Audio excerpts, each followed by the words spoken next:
This video is to show you how to import and export between GarageBand and Canvas, because you'll probably be doing a lot of that. So I'm going to start by going to Canvas, and I'm going to go into my class. I'll use Concert Band for this one. I open the class, go to my files, and reference recordings down here at the bottom, and I'm going to pull out Chesford Portrait. Up in the top right corner there's a share button. I'm going to save it to Files, and in order to pull it into GarageBand I want to have it in GarageBand File Transfer like you see here. I'm going to save it. Oh, it looks like I've already done this one. Well, I'll just replace it. You probably won't see that when you do this. Alright, so now I'm going to go into GarageBand. And when you open GarageBand, you may come to your Recents tab, or you may, down at the bottom, you've got the Recents and Browse. You may also see your Browse tab. Either way, up at the top right, you have a plus sign. That's to create a new project. So I'm going to create a new project.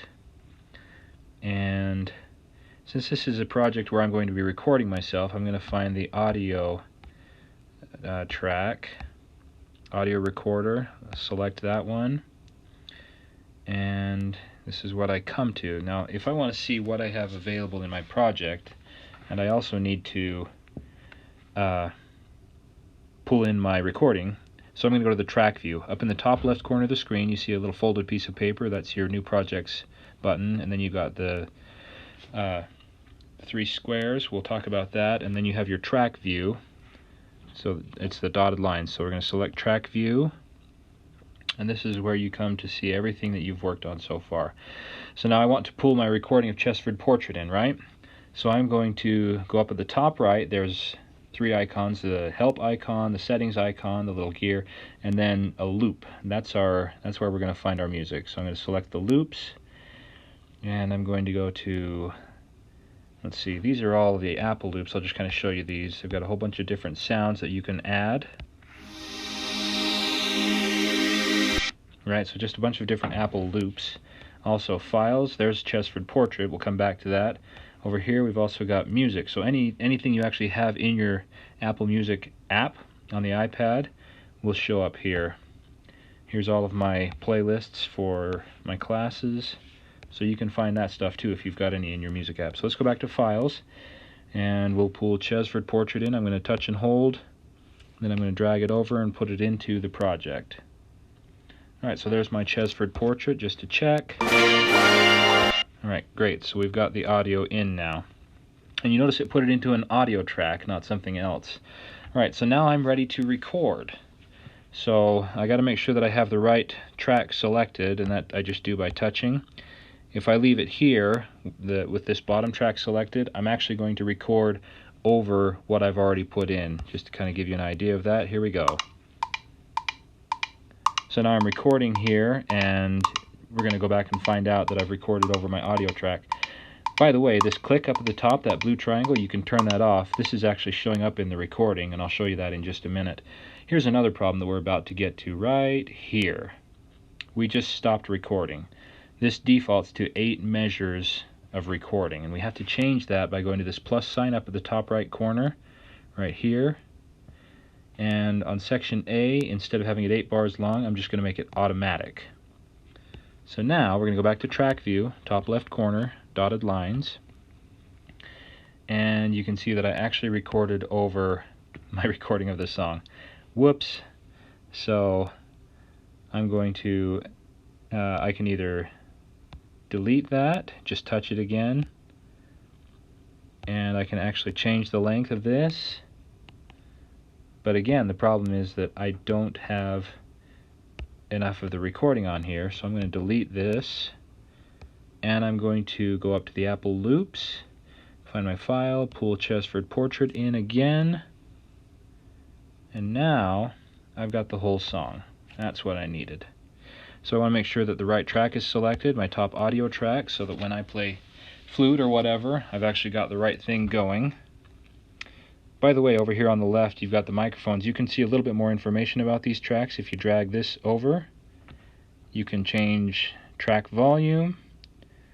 You can solo so that all you hear is this one track, or you can mute the track so that you don't hear it at all.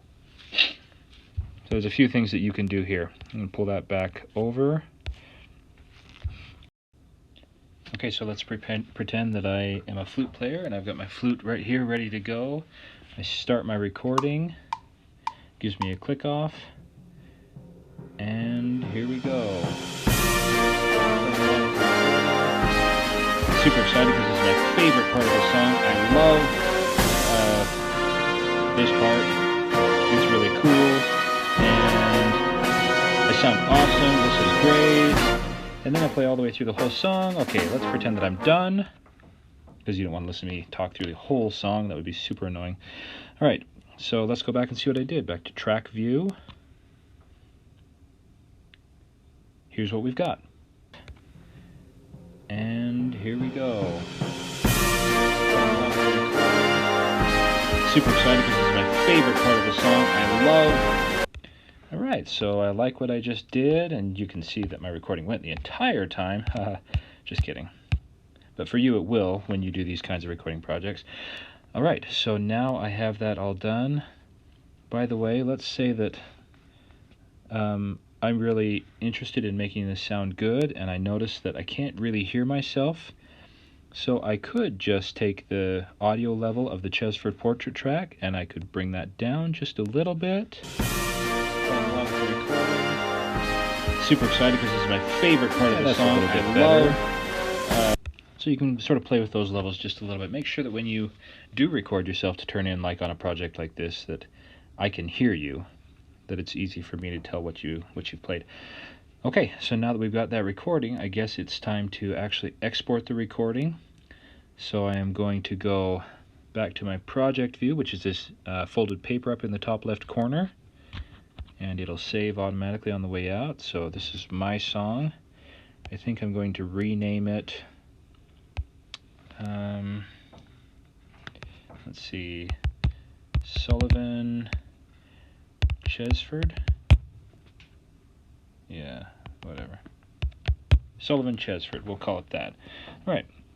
So I am now going to export this. I'm going to touch and hold it again.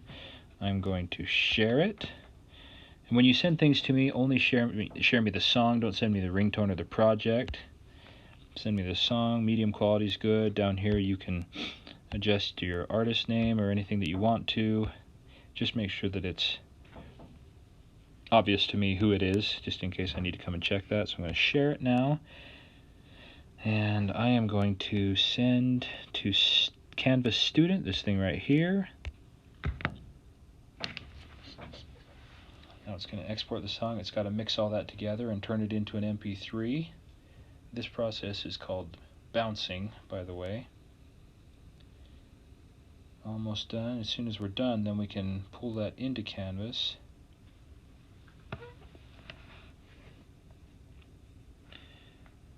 So I may make some comments. This was awesome. And I'm going to send it to Concert Band. Don't have the assignment available, but let's pretend that you're going to send it out to Outside Concert. If it were a recording assignment, you would see that assignment in this list right here. So we'll send it to that one for now, and submit. And there you go. You also may want to save this recording to Dropbox, or possibly open it in, whoops, that wasn't what I wanted to do.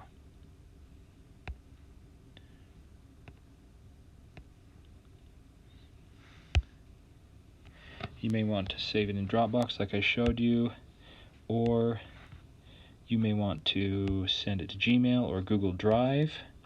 So there's a few other options for you in terms of how you can get this to me if the Canvas thing doesn't work. Right? So that's how you pull a recording from Canvas into GarageBand, work with it, edit with it, and then export from GarageBand into Canvas. Thanks for watching.